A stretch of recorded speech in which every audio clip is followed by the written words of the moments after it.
What we mean by wrong in terms of simulation is primarily accuracy. How well does the simulation mirror physical reality? Intended by useful, then I think that is a relationship between the predictive accuracy and the requirements of the use case. How do you differentiate between solution time and solution accuracy? There is always this, and has always been, and I suppose will always be, a Pareto front. If you plot on the vertical axis accuracy and on the horizontal axis speed, then there are a number of simulation technologies that could be brought to bear to create a Pareto front. And it's always this balance and interplay between how fast you can get a simulation and how accurate to within the bounds we discussed. Would you also think that the future looks like that we have one ecosystem or at least one piece of software where everything is integrated? I could well imagine LLMs developing that are personalized to the extent that the LLM will become your friend, confidant, financial advisor, work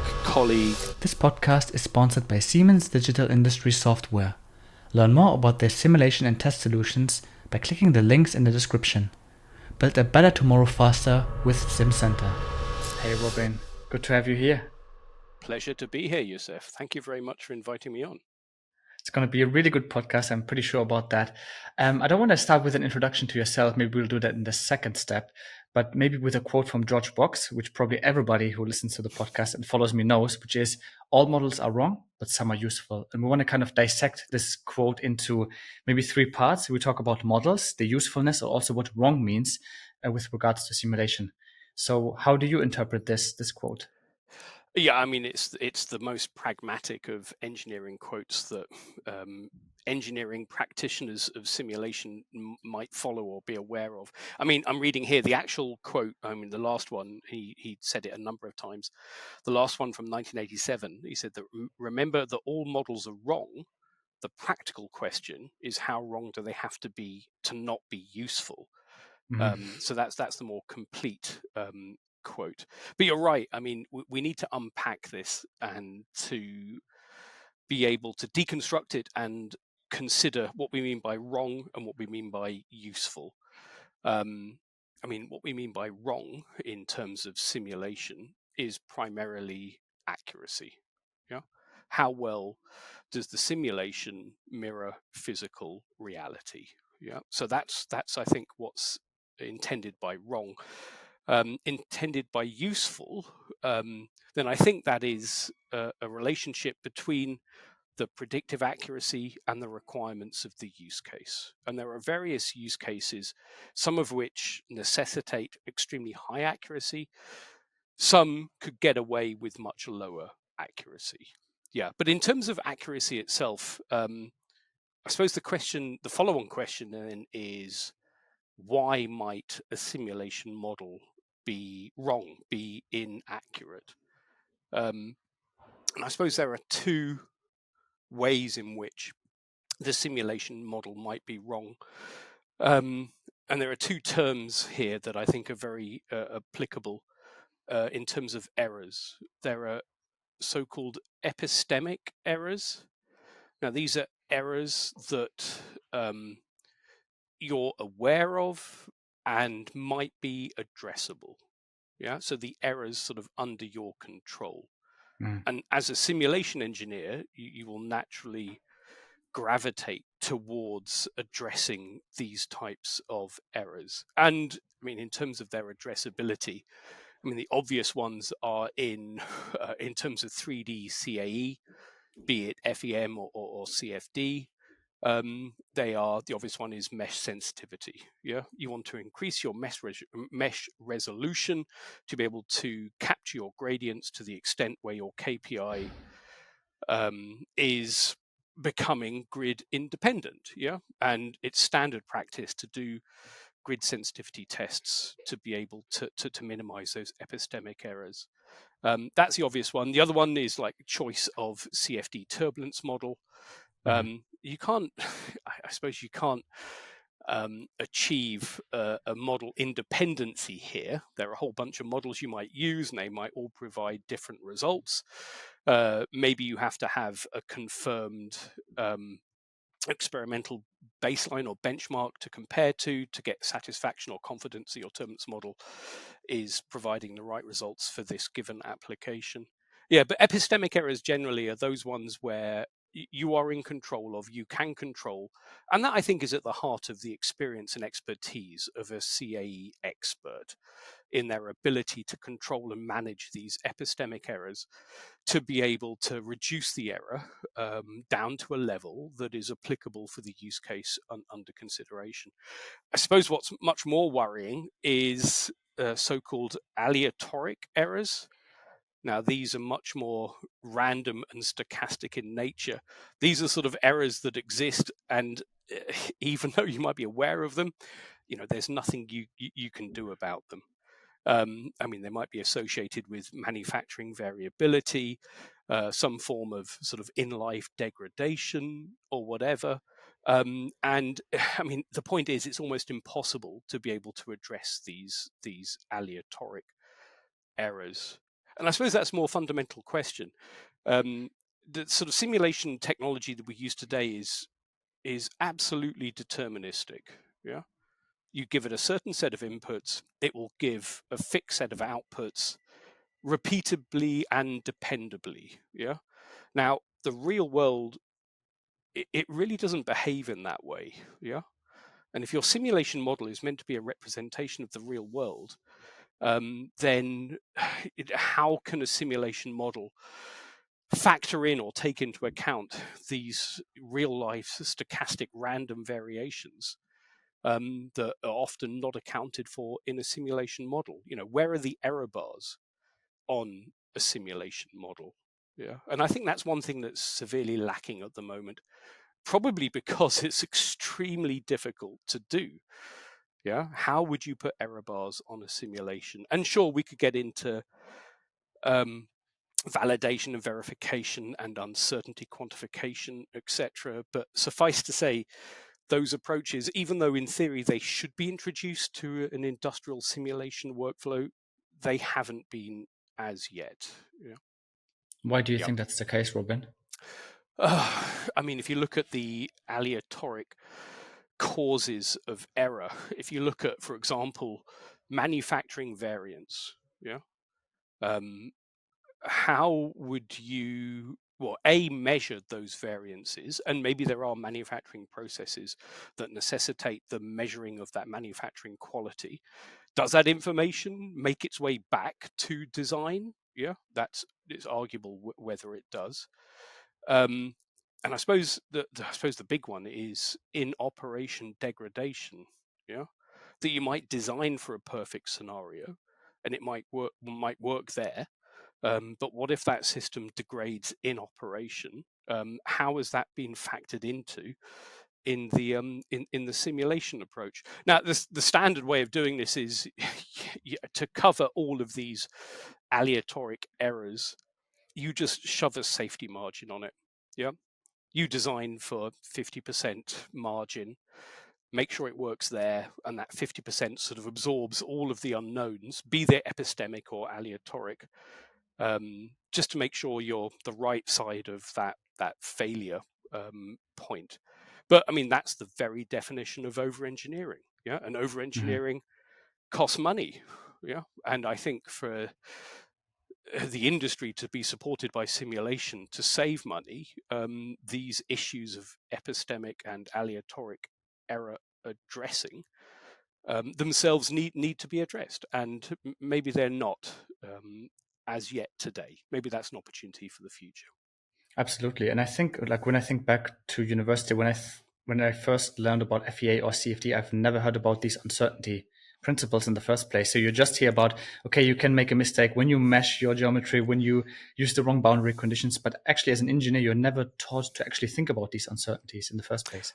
And that's a classic point. I mean, the way in which simulation is taught in academia versus to the way simulation is deployed and utilized in industry. I mean, there is a big divide. Yeah, academia is still rooted in the sort of mentality that was necessary, 30, 40 years ago, where there were real challenges in terms of just getting a ballpark accurate figure. Yeah, we're beyond that now. Yeah, We can apply simulation to get a ballpark accurate figure. Now, what are the challenges to be able to apply that more pragmatically in an industrial simulation design environment? Yeah. So going back to George Box's quote, remember, all models are wrong. The practical question is, how wrong do they have to be not be useful? So if we've covered wrong in terms of the reasons for wrong, i.e. inaccuracy, I suppose the other term to unpack is usefulness. Yeah. Usefulness, what is the requirement of accuracy? And I suppose there are two extreme use cases here.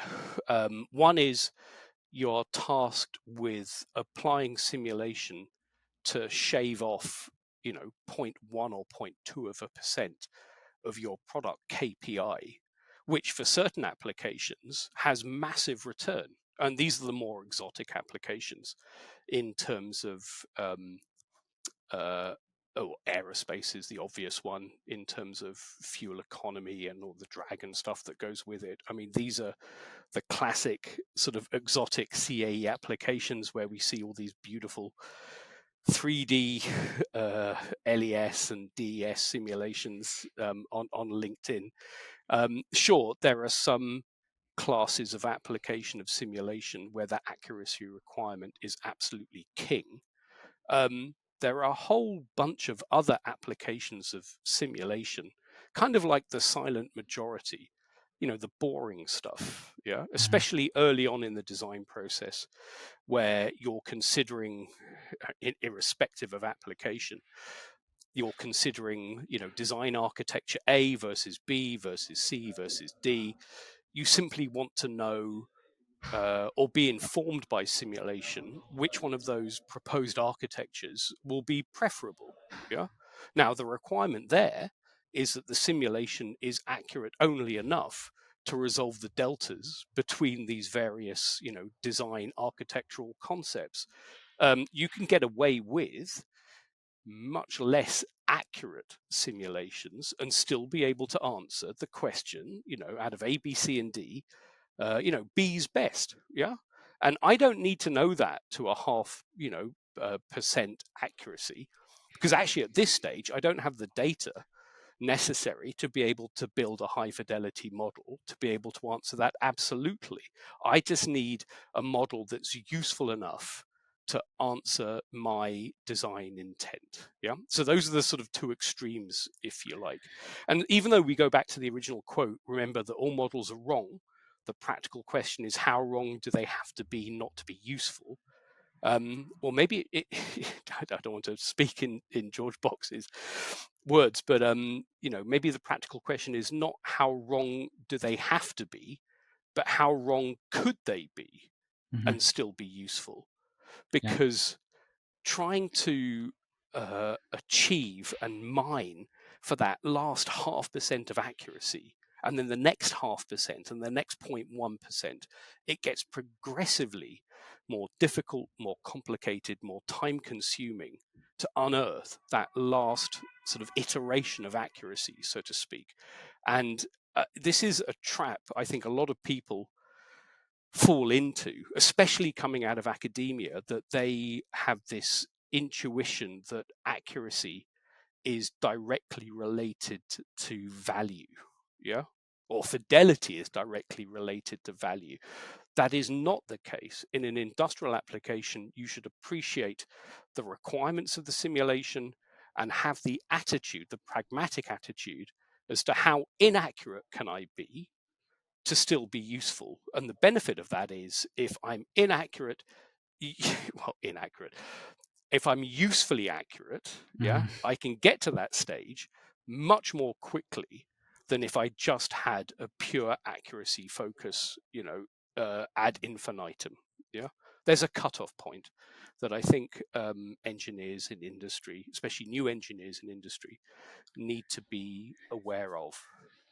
There's two follow-up questions. Let's unpack this a bit. So this kind of goes back to, or maybe emphasizes the dichotomy between academia, where you have to go to an error of theoretically zero, like you measure it as fine as possible, where you learn about mesh sensitivity studies, etc., versus the industry where it's like, how wrong can I be to still be useful, which you just mentioned.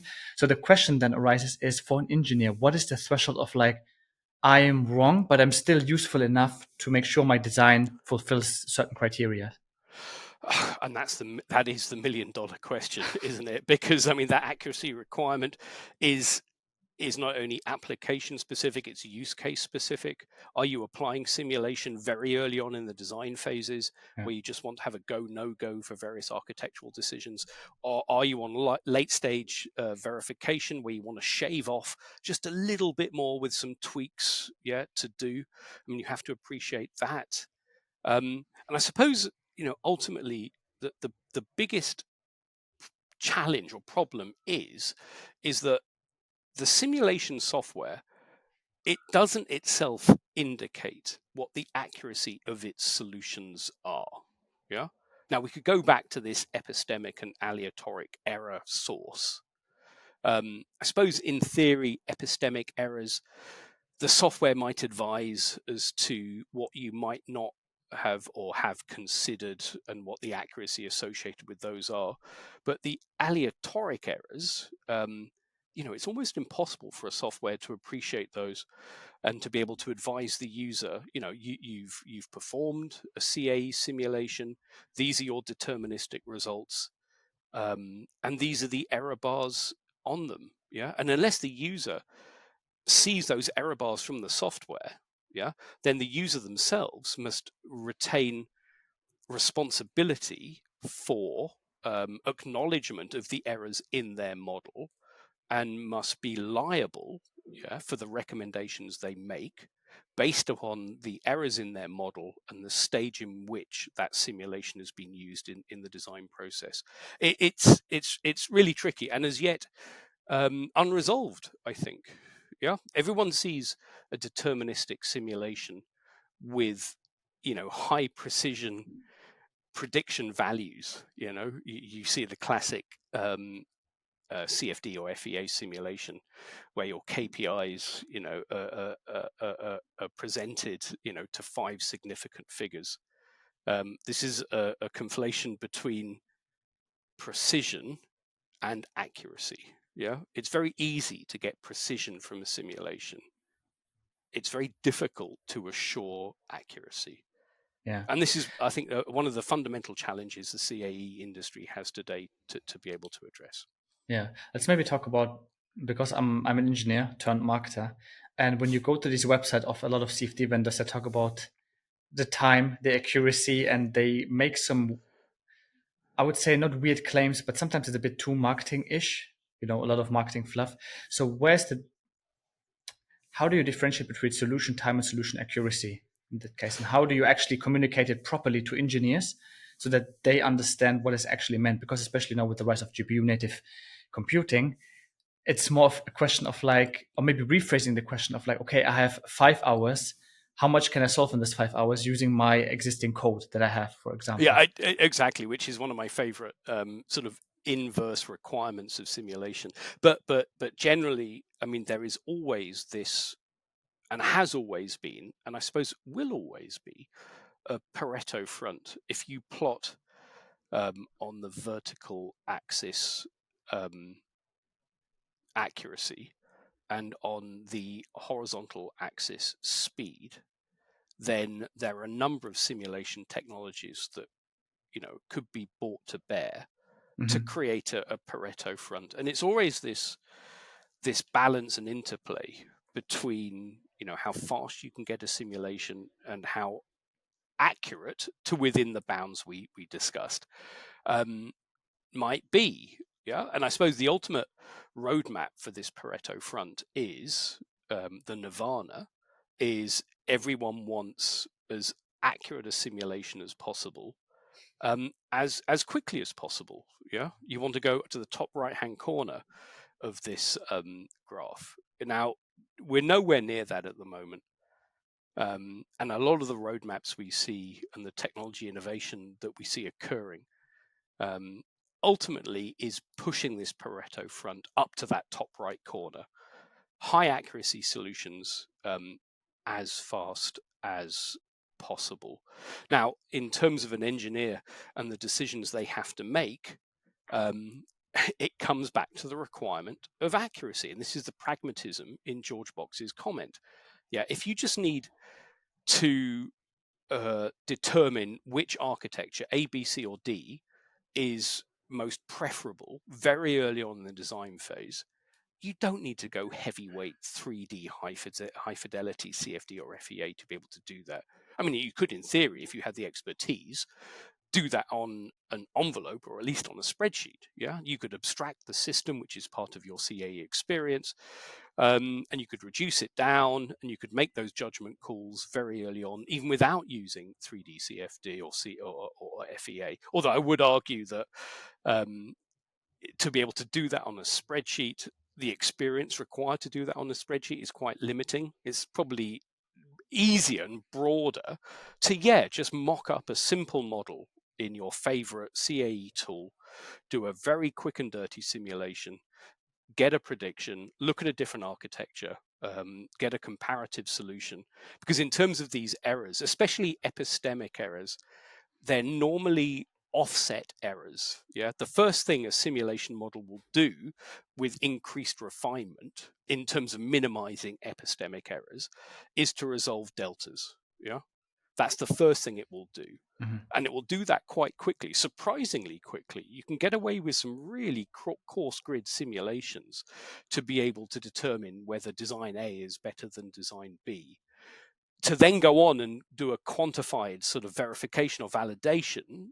Is your design predicting that your key KPI is below design max? Yeah, well, that's where the effort comes in. Yeah, and a lot more fidelity and time is required to achieve that. So Yeah. it goes back to this pragmatism, I think, Yeah. of or the expertise required to select the right approach necessary for your given application and the given accuracy requirements that will be dictated by the stage in the design process that you're in. Yeah, I like how you explained it, Robin, but doesn't this also open a window for us engineers in the sense of that we could use AI accelerated simulation or maybe reduced order models to, in that stage, in the early stage of the design or the product development process, we don't need that high accuracy. Maybe we have a reduced order model that's, let's say, 83% accurate, but it's accurate enough to see where design A, B, C, or D would be, and if I want to proceed with maybe design A, design C, or design D. Okay, but if we want to get down into the subtleties in terms of ROM or sort of AI model extraction, then most of these are predicated either on the existence of data to extract that model, or existence of a full order model to be able to extract the reduced order model. I'd argue that if you have the full order model and you want a quick and dirty answer, then capitalize on the GPU roadmaps that a lot of CAE vendors are prosecuting at the moment. Just go for a coarse grid FOM full order model and get a solution very quickly. Yeah, it's but I mean that's arguable. But I mean, I suppose the point is that with the evolutions that are going on today in the CAE industry, there are maybe too many choices as to which approach to take. Things are changing very quickly at the moment, especially with the advent of AI and ML and pins and GNNs and stuff. It is offering new opportunities to balance this accuracy speed curve. And actually, it's a good point. Speed. Speed of what? Speed of the simulation or speed of the solution process? If the solution process necessitates extraction of the reduced model or training of the ML model, then that needs to be factored in to the speed. Yeah, it should be overall solution time. That should be the metric that we talk about here. And too often I find marketing that you have an AI ML solution that can produce a simulation, a full 2D or 3D field solution in half a second or 1 second. But that is ignoring the amount of time necessary to generate the full order models, to be able to train it, and the training time itself. Again, it's a balance. Yeah. How can you minimize speed and increase accuracy in the context of the very fast moving CAE technology innovation that is going on at the moment? These are the fundamental challenges, I think. Yeah, what are you working on at the moment? If you can talk about it at Siemens when it comes to reduced order models and GPU native simulation. Okay, so Is it even GPU native? Might be the question as well. I don't think it's GPU native. Like when we talk about CCM. uh, so CCM is in the process of migrating its solution physics over to GPU support for the massive parallelization that comes as a benefit with that. Yeah, so we're talking full order models simply accelerated due to this paradigm shift of utilization of GPU architectures in compute infrastructures. And with the scalability that CCM Plus achieves with these GPU approaches, we're sort of being dragged along, if you like. No, not dragged along.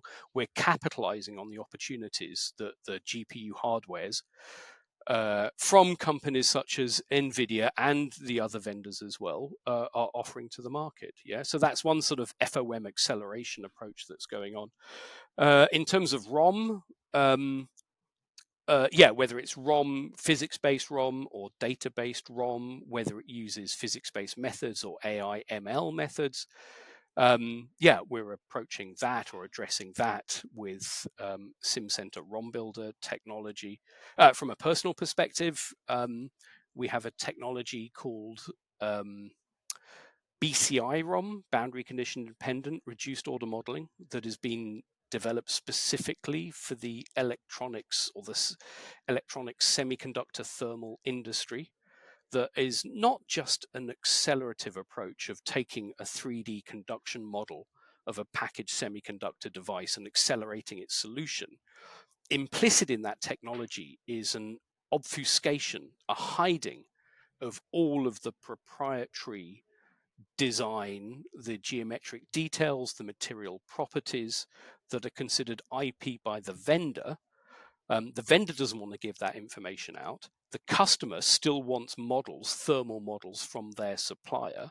This BCI-ROM technology ticks both boxes in terms of obfuscating all of the internal proprietary construction information that was in the full order model, and then providing a reduced order model using standard, well, not standard, modified and tailored Krylov subspace projection methods to create a reduced order model that the user can then use either in a circuit simulation environment, or actually more recently, the ability to embed these BCI ROMs back in a 3D CFD FOM full order model of their operating environment. Yeah. Mm-hmm. So especially when it comes to the electronics industry, which is very supply chain based, electronics are simply a construction of hundreds, if not thousands, of objects. Such ROM technologies play very well into supporting the supply chain requirements with IP protection and fast simulation for all of the individual components that you might find in your cell phone or your desktop or your laptop, etc. So those are a couple of ways in which GPUs and ROMs are being explored and utilized by Siemens Simcenter. Yeah. If someone listens to this podcast and thinks, well, there's so much noise out there with AI, ML, reduced order model, BIC that you've just mentioned, a lot of other stuff out there, like pins, for example. When does it make sense as an engineer, especially as a CAE engineer, to tap into the topic of AI? And when does it make sense to actually explore these solutions? Let's say I'm working on a project. When does it make sense for me as an engineer to tap into AI and actually explore some solutions that I could potentially use? Is it more like a standalone thing that I have to think about? So I either use AI or my physics, my full order model, or is it more like a synergy between AI and the physics-based approach? I think ultimately it will be a hybrid between physics-based AI or ML systems and data-based AI or ML systems. I suppose the point is that that technology is still undergoing such rapid transformation at the moment that your question, Jousef, as to whether an engineer in industry might consider, utilizing these technologies. I suppose there's a word of caution there, yeah, that you could invest a lot of time investigating a single snapshot in what is a rapidly evolving technological area, only for it to be superseded by some, leap that will come, and they have been coming, and they will keep coming in the next few months or years. I mean, in Siemens Simcenter, we are addressing the opportunity to leverage these AI or ML technologies as they become mature enough that we get the confidence to be able to provide to our user base, that the user base doesn't have to concern themselves with the stability or robustness or dependability or repeatability of the technology. We'll take on that responsibility ourselves. Yeah, so it's a very difficult question to answer. And you're just talking about AI, ML for simulation acceleration. I mean, there is, as we all know, AI or ML methods for automation in terms of large language models and conversational human-computer interfaces. Now, that is a technology that is probably evolving even more rapidly than the pins and the GNNs, that are evolving as far as simulation solvers are concerned. I suppose the question is, when to jump in feet first, or when to wait until such time as that technology matures to the extent where it would be dependably productive for the industry to adopt it. Yeah, and things are changing so rapidly at the moment that even conceptions or proposals or work that was identified even 3 or 4 months ago have now been totally automated. So again, the question is, the biggest challenge is, when to jump in to a fast-moving river. Yeah, it's that's the challenge. Yeah. One of the things for the preparation for this podcast is I've read one article from you and Dirk Hartmann on industrial simulation. And there's one thing, we always talk about this. I think a lot of engineers listening to this know this term called shift left, which has gained traction in kind of the CAE market already. But there's other directions that the industrial simulation can go towards. Can you maybe talk about some of these directions and what they actually mean? Yeah, sure, Jousef. I mean, the term shift left is already quite well established and has been for sort of 10 plus years. But I think taking a step back, we have to recognize today that CAE simulation is a very, I'm not saying niche because that means it's small, but it's a very specialized technology that is serviced with a number of dedicated simulation tools. There are a class of user, a class of engineer that is evolved to utilize those tools, a CAE expert, so to speak, and the definition of that, you might argue. But in terms of that positioning, we asked ourselves the question, is that the future of the application or the utilization of simulation? Is that all it will ever be? And I think our intuition and our belief is no, it's not. Yeah, I mean, we have to maybe accept the fact that CAE as a technology in an industry is very much in its infancy. Yeah, I mean, sure, it's been going on since the 70s and 80s, and we're talking, 30, 40, 50 years. That is, or that will have been seen to be a very small proportion of the time that CAE will evolve over the coming decades. Yeah, I know we're all very proud of the capabilities of the simulation tools we provide, especially as CAE vendors.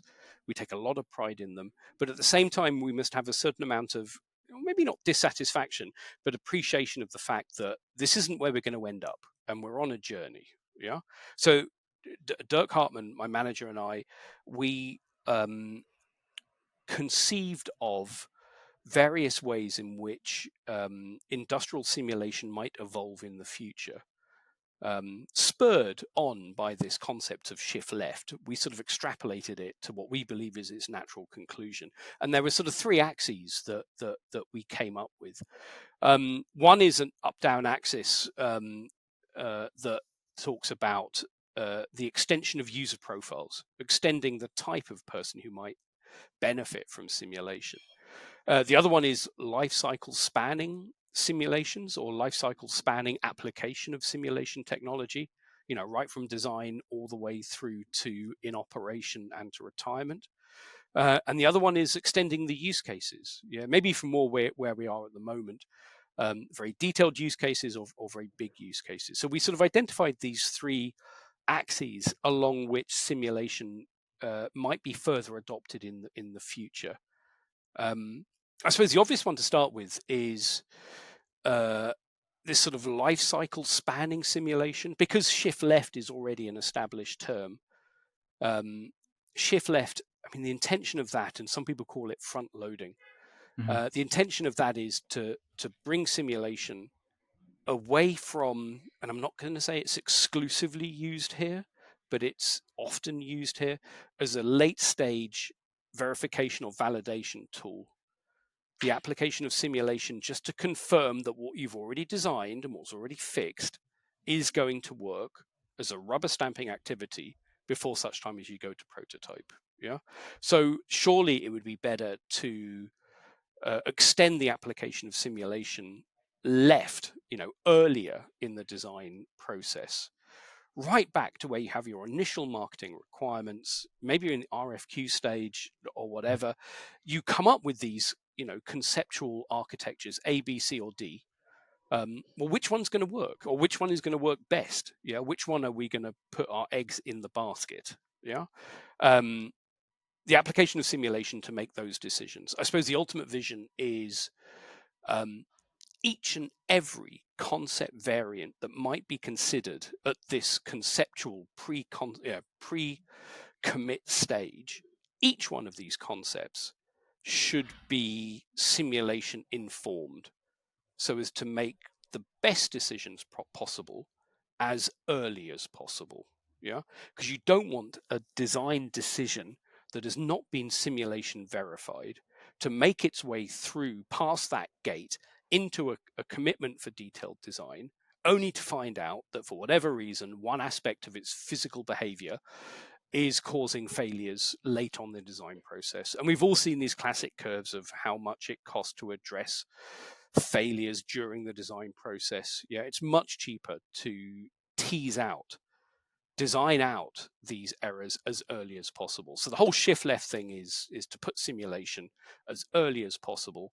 And to do so, maybe it will entail putting simulation in the hands of design engineers. Yeah, designers make a lot of decisions in terms of the construction of a product. If they could have a go, no-go indication of the decisions they're making from a physical phenomena perspective, it will help them to make better decisions sooner, or rather, don't make bad decisions that aren't checked and only found later on. So that's a sort of shift left in terms of this life cycle spanning. And the other extreme is shift right. So you've done your design, you go into manufacture, from manufacture you go into operation. What are the opportunities for simulation to be used there? Simulation of manufacturing processes, but maybe more excitingly is simulation of product performance in operation. And here we're in the realm of what we call executable digital twins, where you have a physical asset in operation. Let's say it's an inverter in a vehicle that's being driven. With a combination of physical sensors feeding into a digital twin. Digital twin will be able to predict unmeasurable aspects of its physical behavior, and that information might be used to be able to predict things like reliable, useful lifetime, or any upcoming or any identified degradation that might require maintenance activity. So here we're talking executable digital twin, coupled with the whole Internet of Things and the whole proliferation of sensors and feeding into digital twins providing information that can't be measured, etc., just to improve the performance and to increase the lifetime of products in operation. So these are the sort of life cycle spanning simulation opportunities, going from where we are today, which is, as I said, not exclusively, but primarily late stage validation and verification. Spread it left, spread it right. Yeah. You've mentioned the term digital twin. I mean, I have to ask the question, where do you see the difference, maybe in one or two sentences, between a model because this is one of the keywords we left out from the quote from George Box, the model and a digital twin, because I think some people still don't understand what a digital twin is, what a model is, what the difference between those two terms are, and then we already talk about the industrial metaverse.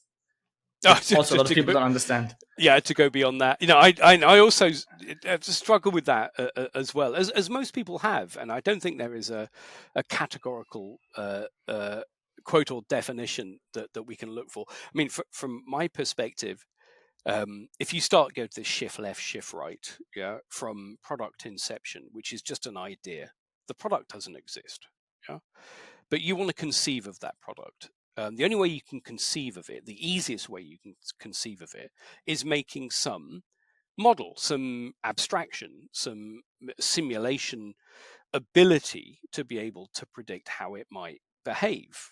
Now that model might evolve from conceptual through to some commitment that your design architecture is good, and the simulation model will then focus on that. Other aspects of your physical design will ramp up.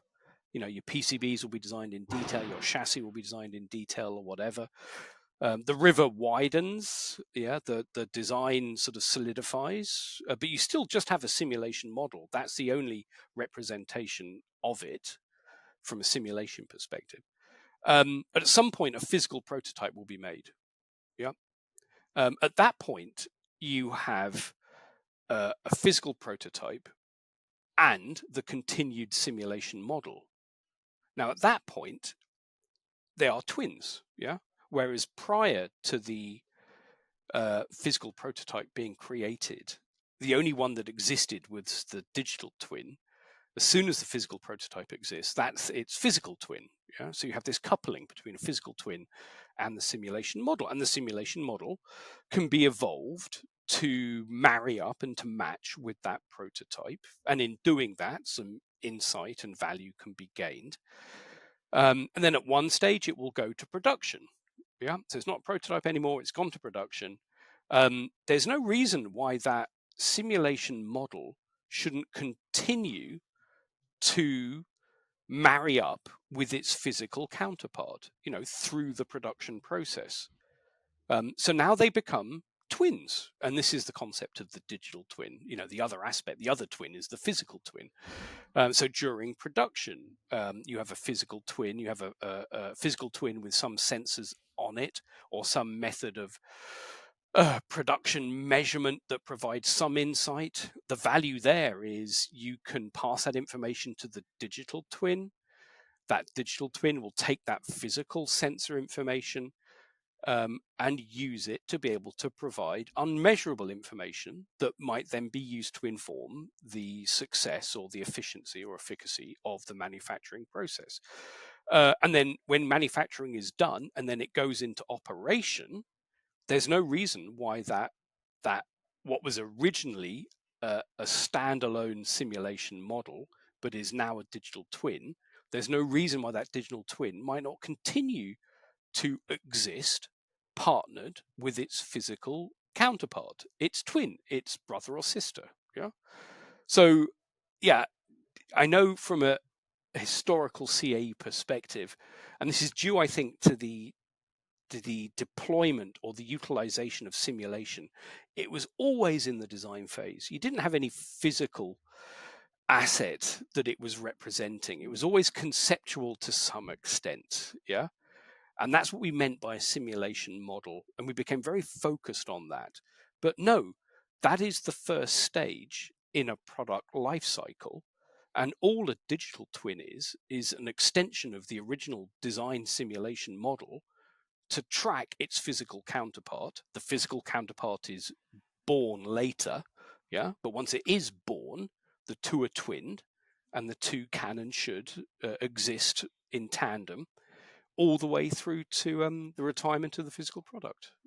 That's the way I perceive it anyway, Jousef.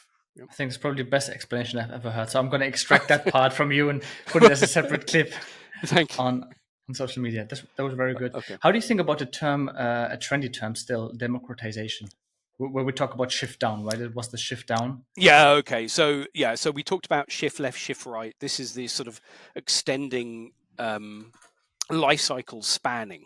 Yeah. If we talk about extending user profiles, as we said, CAE today targets a very dedicated type of user profile. Yeah. They're predominantly, well, I've got to be careful what I say here, from CAE. I mean, I come from a CFD background, or mechanical engineering background. There's always the mechanics and fluids are the two, main pillars, if you like. So it's sort of FEA and CFD. Sure, there's a whole bunch of other CAE, but these users are normally, out of university, grads, if not post-grads. The tools that have grown up today specifically focus on them. They require training. They require user manuals. They require this existing appreciation of the physics of the application, an appreciation of the numerical approach taken to address the simulation, even if that numerical approach is incorporated in the commercial tool that they use. These are all the prerequisites that sort of bound CAE today. In terms of user profiles, I mean, it is quite limiting, and these won't be the only people who will benefit from simulation in the future. Yeah, there will be others who could, and therefore should benefit from simulation. And there are two ways we conceive this changing, and we call it sort of shift down and shift up. I mean, this is, the 90 degrees orthogonal to shift left and right, which is a life cycle spanning. Now we're talking user persona spanning. So shift down, and if you look at the historical roadmap of CAE, it came out of academia. We're talking researchers. It's come now down to CAE experts, 20, 30 years ago. It has already got down to CAD designers. And sure, we're talking a little bit of shift left here, but it is a change in user persona with tools such as Simcenter FlowEFD that has been developed specifically to address that CAD designer user persona. But going down from that, well, why not any engineer? Yeah, and beyond that, why not makers? Makers is an interesting term that is evolving. Yeah, as opposed to individual disciplines of design, engineering, manufacture, there are a class of, it's not even an engineer, there's a class of user that is evolving that governs all of those aspects. They design their own stuff, they engineer their own stuff, they manufacture their own stuff, especially with the sort of concurrent democratization of manufacture that's going on in terms of 3D printing. There's every indication that these makers as a class of user will become more dominant in the future. Going down beyond that, craftsmen or tradesmen, it's a more common term in the UK, I believe. You're a plumber, or maybe not an architect, you're a builder. Yeah. You could benefit from simulation, but it's completely closed door to you at the moment. Yeah. I mean, even in terms of, I know there are guidelines as to, and I come from the UK where it's always cold. So every house has radiators. Where best to put a radiator in a house or in a room. Yeah. Simulation is a really good tool to inform you where best to put those radiators. Or in an office environment, your ceiling mounted diffusers that, blow cold air down in a large open space. What is the best layout of those diffusers to achieve good room cooling for occupancy comfort, using as minimum number of diffusers as possible? Yeah. Now, it's not a CA expert who will make that decision. It's tradesmen, yeah, who have the opportunity of benefiting from simulation to answer those questions, and they're completely not addressed at the moment. Yeah.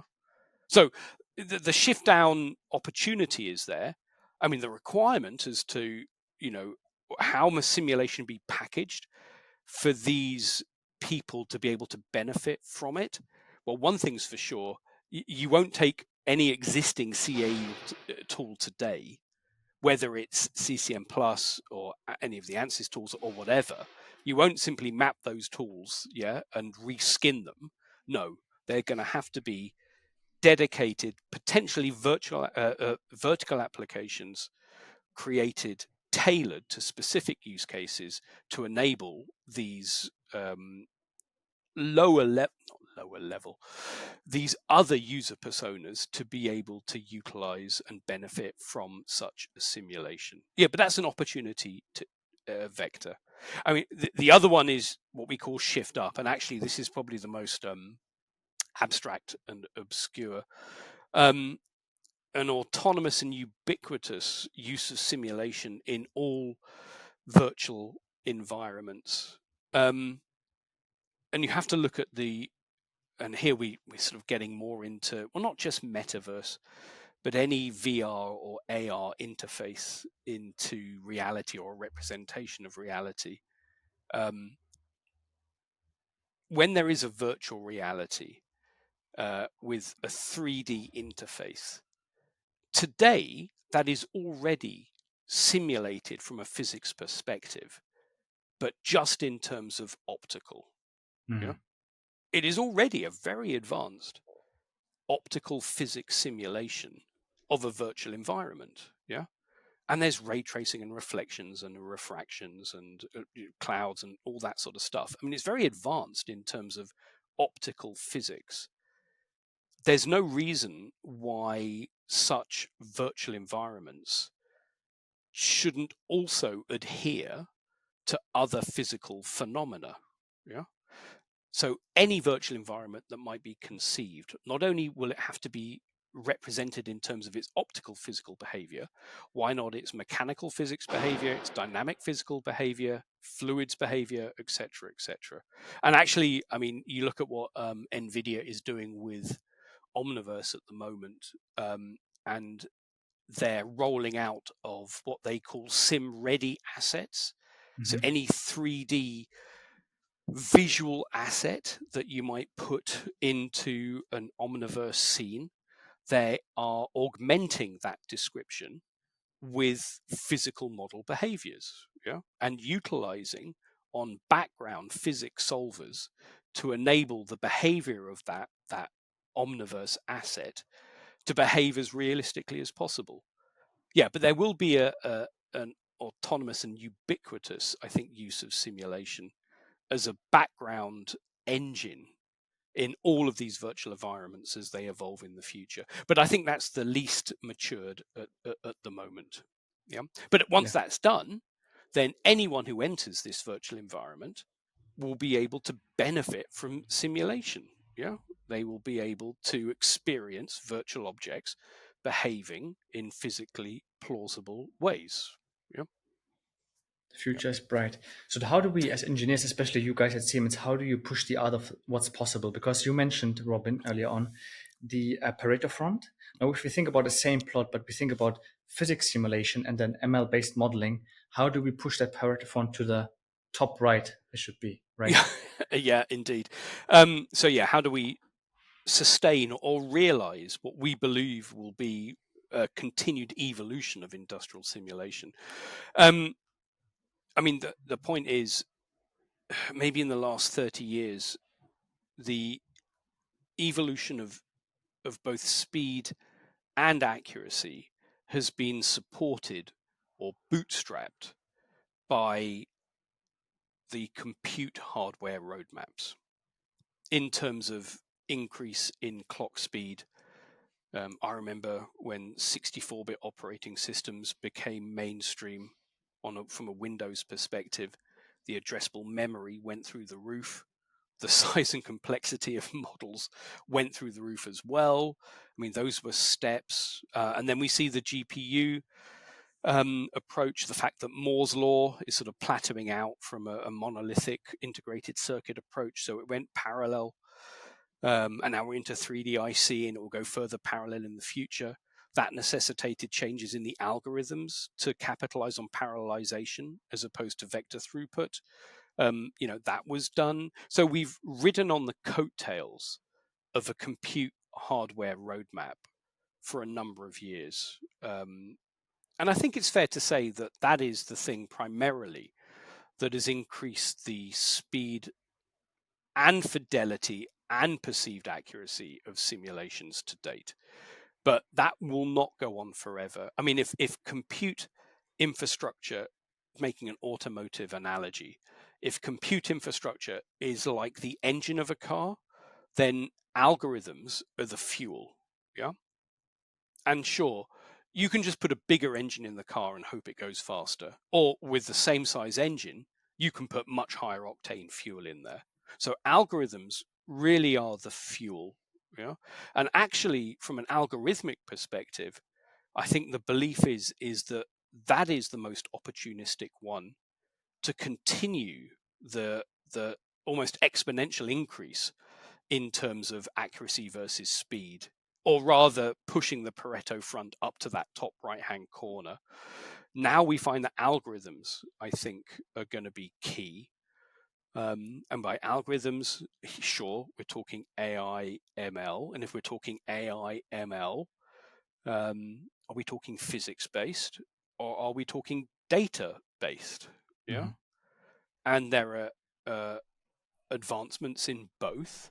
Will we see a converging or a capitalization that physics-based methods utilize database methods and vice versa? Yes, I think we will. I think that is going to be probably one of the big promises to substantiate or to continue and support this acceleration of going to that top right of that Pareto front. I think those two primarily are what are most opportunistic in the near future. Actually, you look beyond that and you go back to the compute roadmap. Sure, everyone's waiting for quantum. Yeah, it's a generation away. Yeah, if not two. So I think in lieu of that, yeah, the biggest opportunity is algorithmic and it's AI ML, but it's not just physics based, it's data based as well. And if you talk about database methods, or you're talking about physics, database methods, to have a good data based ML model, what do you need? You need data. Yeah, data will become king in a way that it simply isn't at the moment. The limiting factor will be in the amount and the quality of the data necessary to train these ML models. Now, we're not really feeling that at the moment, yeah, but we really do believe that that will be a driving factor in the future. It's data scarcity is one of the bottlenecks to achieve this hybrid data and physics-based ML approach. And the requirement is data generosity. Yeah, people are going to be willing. Well, if people are willing to share their data, then such a roadmap might be accelerated. Yeah. So I think in terms of pushing that Pareto front onto the top right hand corner, don't rely on hardware. Algorithms is the way to go. AI ML most obvious, and a combination of physics and data-based approaches is probably the way it's going to happen. Got it. Given that we are on the given that we have the same hardware, maybe the capabilities, if let's say nothing is out of stock, we can purchase hardware whenever we want. What will be the key differentiator in terms of software later on? Let's say for Siemens, for Ansys, for all these other CFD vendors, will it be, you mentioned it already, kind of AI, so automation, which comes into play here? And will it be the usability of the product? Because we talked about democratization, because we're going to go potentially shift down and make it So I accessible mentioned, to makers. yeah, I know indeed. I mean, I mentioned it before. For me, one way in which I classify or typify the positioning of CAE today is it is software, very powerful software that has evolved massively, but it still requires training. It still requires a reference manual. Yeah. Yeah. And I don't know anyone who has picked up a top end CAE tool and has become productive, without having some level of training and without referencing those manuals. Yeah. So for me, that's indicative of not the failure, but the requirements of these tools today. So how could you conceive of a tool with all the power that the today's top end CA tools have, but don't have a prerequisite of training, yeah, or the need to reference a manual, yeah? How might that be achieved? Because if it could, it would open the door in terms of a democratization of the use of the software, or at least it would certainly radically improve the ramp up times necessary for a new user to be able to become productive in one of these tools. Yeah. So how might we achieve a no training, no reference manual requirement for this software? Well, look, since GPT, was it 3 years ago now, and the advent of LLMs and the massive evolution of the opportunity of that technology, that holds massive promise, to be able to take, and let's maybe step back a bit. Whenever a user starts the software, they know in their mind what it is they want to achieve. Yeah, it's their motivation for starting the software in the first place. I have this challenge. I want to use this software to address my challenge. Yeah. Now today, they have to, with training and experience and reference manual referencing, they have to translate that intention they have into a series of mouse clicks to be able to drive the software. They have to be translators. They have to translate their intent into the language of the software to coerce that software to be able to answer their question. Yeah, that's where we are today. Now, the beautiful thing about large language models are, they are translators, yeah, or summarizers or interfaces, conversational interfaces. So the massive opportunity is, if I have an intention, a reason to start the software, well, why can't I just tell my LLM, look, this is the reason I want to use the software. Please start it for me and do everything necessary to achieve these requirements. And I can verbalize these requirements. Yeah. In a way, LLMs will accelerate the evolution towards true generative design. And when we talk about generative design, you give the functional and non-functional requirements, and then software simply determines a product solution that matches those input requirements as automatically as possible. Now, to achieve this generative vision, LLMs is a major milestone to be able to do that. Are LLMs going to replace engineers we have today? No. And I believe this, not for a generation. Yeah. Will they accelerate the conversion between the intention of using the software to getting the software to do what it is you want it to do? Yes, massively. Yeah. And the word co-pilot is used quite a lot. And I quite like co-pilot in terms of somebody not looking over your shoulder, but sitting next to you. It's almost like buddy programming. Yeah. You have a partner, yeah, who will help out.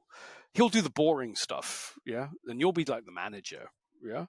It will LLM technology will accelerate the way in which, or the rate at which, people can become productive in the use of existing CAE tools today, and ultimately open the door to enable simulation technology to be automated to such an extent where a whole different class of user persona will be able to benefit from the concept of physics simulation. Yeah.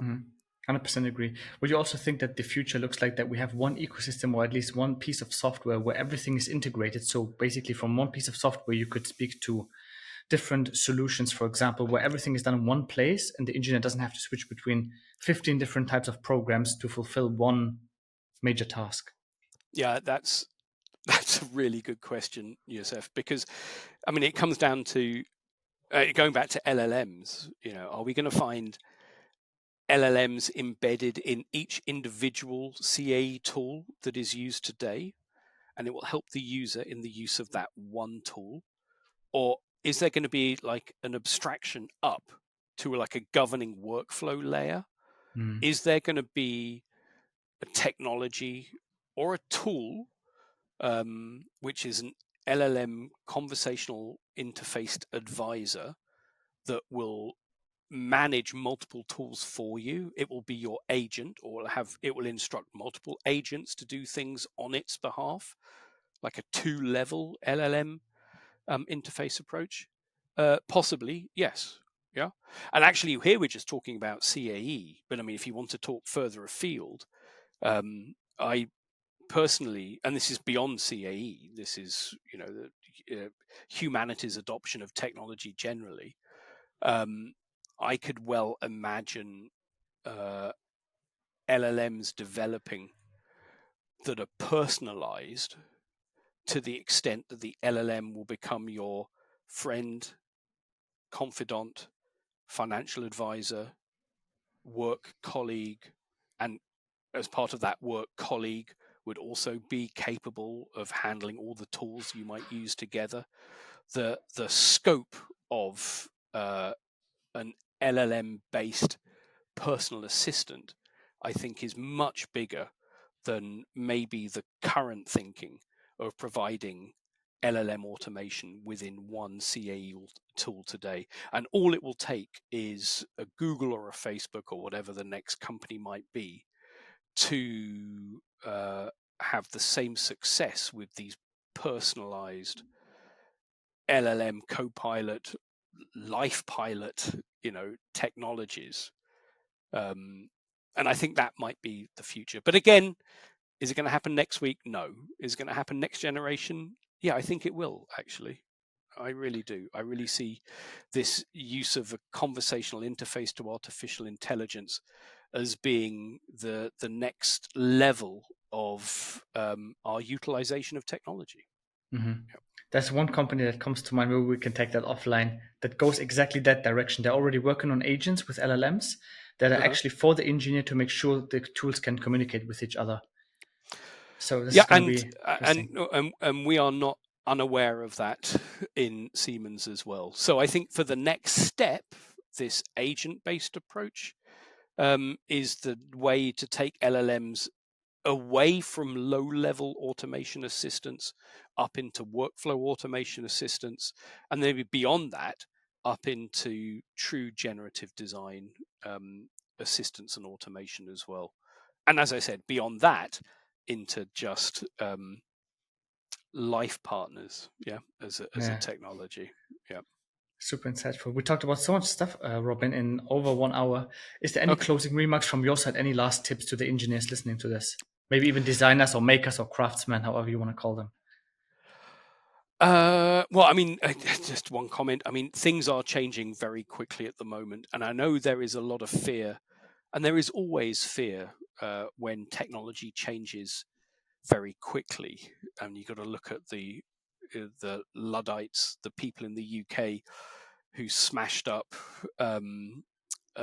fabric weaving machines as soon as that automation came in because they were fearful of their jobs.